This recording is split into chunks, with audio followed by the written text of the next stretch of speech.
ओम नमः शिवाय। शिव पुराण के आज नवम दिन की कथा हम कह रहे हैं। नवम दिन की कथा में 5 कृत्यों का प्रतिपादन ओम और ओम नमः शिवाय मंत्र की महत्ता, ब्रह्मा विष्णु द्वारा भगवान शिव की स्तुति तथा उनका अंतर्ध्यान होना। पिछले अध्याय में शिवलिंग का स्वरूप बताया था। इसके बाद में ब्रह्मा और विष्णु ने पूछा, हे प्रभु, सृष्टि आदि 5 कृत्यों के लक्षण क्या हैं? यह हम दोनों को बताइए।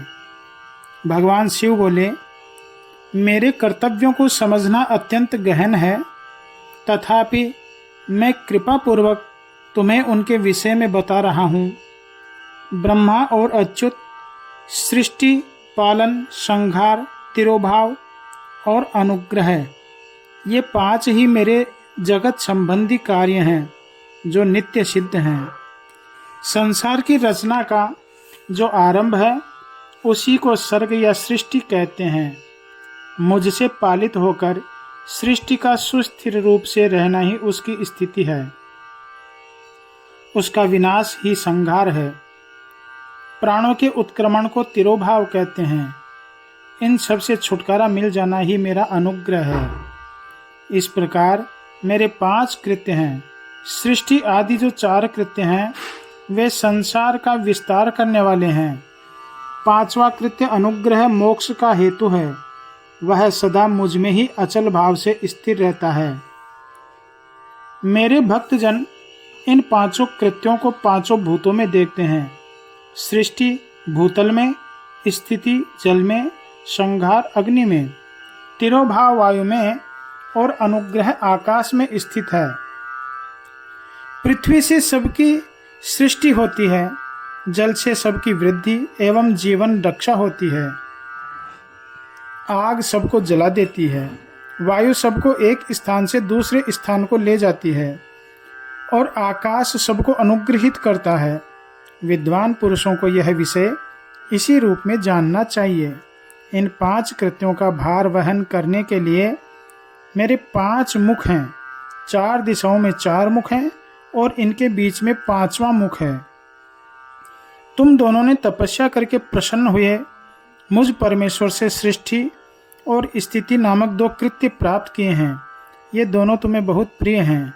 इसी प्रकार मेरी विभूति स्वरूप रुद्र और महेश्वर 2 अन्य उत्तम कृत्य संहार और तिरोभाव मुझसे प्राप्त किए हैं, परंतु अनुग्रह नामक कृत्य दूसरा कोई पार नहीं पा सकता। रुद्र और महेश्वर अपने कर्म को भूले नहीं हैं, इसलिए मैंने उनके लिए अपनी समानता प्रदान की है। वे ही रूप, वेश, कृत्य, वाहन, आसन और आयुध आदि में मेरे समान ही हैं। मैंने पूर्व काल में अपने स्वरूप भूत मंत्र का उपदेश किया है, जो ओंकार के रूप में प्रसिद्ध हैं। वह महामंगलकारी मंत्र है। सबसे पहले मेरे मुख से ओंकार प्रकट हुआ, जो मेरे स्वरूप का बोध कराने वाला है। ओंकार वाचक है और मैं वाच्य हूँ। यह मंत्र मेरा स्वरूप ही है। प्रतिदिन ओंकार का निरंतर स्मरण करने से मेरा ही सदा स्मरण होता है। मेरे उत्तरवर्ती मुख से अकार का, पश्चिम मुख से उकार का, दक्षिण मुख से मकार का, पूर्ववर्ती मुख से बिंदु का तथा मध्यवर्ती मुख से नाद का प्राकट्य हुआ। इस प्रकार 5 अवयवों से युक्त ओंकार का विस्तार हुआ है। इन सभी अवयवों में एक ही भूत होकर यह प्रणव, जिसको ओम कहते हैं, एक अक्षर हो गया। यह नाम रूपात्मक सारा जगत तथा वेद उत्पन्न स्त्री पुरुष वर्ग रूप दोनों कुल इस प्रणव मंत्र से व्याप्त हैं। यह मंत्र शिव और शक्ति दोनों का बोधक है।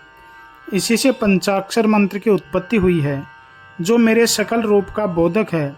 वह अकारादि क्रम से और मकारादि क्रम से क्रमशः प्रकाश में आया है। ओम नमः शिवाय यह पंचाक्षर मंत्र है। इस पंचाक्षर मंत्र से मातृ का वर्णन प्रकट हुए हैं, जो 5 भेद वाले हैं। उसी से शिरो मंत्र सहित त्रिपदा गायत्री का प्राकट्य हुआ है। उस गायत्री से संपूर्ण वेद प्रकट हुए हैं। और उन वेदों से करोड़ों मंत्र निकले हैं। उन मंत्रों से भिन्न भिन्न कार्यों की सिद्धि होती है, परंतु इस प्रणव एवं पंचाक्षर से संपूर्ण मनोरथों की सिद्धि होती है। इस मंत्र समुदाय से भोग और मोक्ष दोनों सिद्ध होते हैं। मेरे सकल स्वरूप से संबंध रखने वाले सभी मंत्र राज साक्षात भोग प्रदान करने वाले और शुभ कारक हैं, अर्थात मोक्ष प्रद हैं। नंदिकेश्वर कहते हैं, इसके बाद जगदम्बा पार्वती के साथ बैठे हुए गुरुवर महादेव जी ने उत्तराभिमुख बैठे हुए ब्रह्मा और विष्णु को पर्दा करने वाले वस्त्र से आच्छादित करके उनके मस्तक पर अपना कर कमल रखकर धीरे धीरे उच्चारण करके उन्हें उत्तम मंत्र का उपदेश किया। मंत्र तंत्र में बताई हुई विधि के पालन पूर्वक 3 बार मंत्र का उच्चारण करके भगवान शिव ने उन दोनों शिष्यों को मंत्र की दीक्षा दी। फिर उन शिष्यों ने गुरु दक्षिणा के रूप में अपने आप को ही समर्पित कर दिया और दोनों हाथ जोड़कर उनके समीप खड़े हो उन देवेश्वर जगत गुरु का स्तवन किया। ब्रह्मा और विष्णु बोले, प्रभु आप निष्कल रूप हैं, अर्थात निराकार हैं, आपको नमस्कार है। आप निष्कल तेज से प्रकाशित होते हैं, आपको नमस्कार है। आप सबके स्वामी हैं, आपको नमस्कार है। आप सर्वात्मा को नमस्कार है, अथवा सकल स्वरूप आप महेश्वर को नमस्कार है। आप प्रणव के वाच्यार्थ हैं, आपको नमस्कार है। आप प्रणव लिंग वाले हैं, आपको नमस्कार है। सृष्टि पालन संहार तिरोभाव और अनुग्रह करने वाले आपको नमस्कार हैं। आपके 5 मुख हैं, आप परमेश्वर को नमस्कार है। नमो निष्कल रूपाय, नमो निष्कल तेज से, नमः सकल नाथाय, नमस्ते सकलात्मने, नमः प्रणववाच्याय, नमः प्रणवलिंगिने, नमः सृष्टादि कर्त्रे च, नमः पंचमुखाय ते। पंच ब्रह्मा स्वरूप 5 कृत्य वाले आपको नमस्कार है। आप सबके आत्मा है, ब्रह्म है, आपके गुण और शक्तियां अनंत हैं, आपको नमस्कार है। आपके सकल और निष्कल 2 रूप हैं, आप जगत गुरु एवं शंभु हैं, आपको नमस्कार है।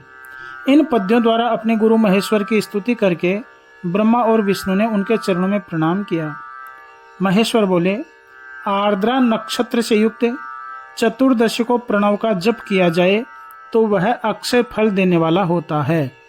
सूर्य की संक्रांति से युक्त महा आर्द्रा नक्षत्र में एक बार किया हुआ प्रणव जप कोटि गुना जप का फल देता है। मृगशिरा नक्षत्र का अंतिम भाग तथा पुनर्वसु का आदि भाग पूजा होम और तर्पण आदि के लिए सदा आर्द्रा के समान ही होता है, यह जानना चाहिए। मेरा या मेरे लिंग का दर्शन प्रभात काल में ही प्रातः और संगव काल में करना चाहिए। मेरे दर्शन पूजन के लिए चतुर्दशी तिथि निशीथ व्यापिनी अथवा प्रदोष व्यापिनी लेनी चाहिए, क्योंकि परिवर्तनी तिथि से संयुक्त चतुर्दशी की ही प्रशंसा की जाती है।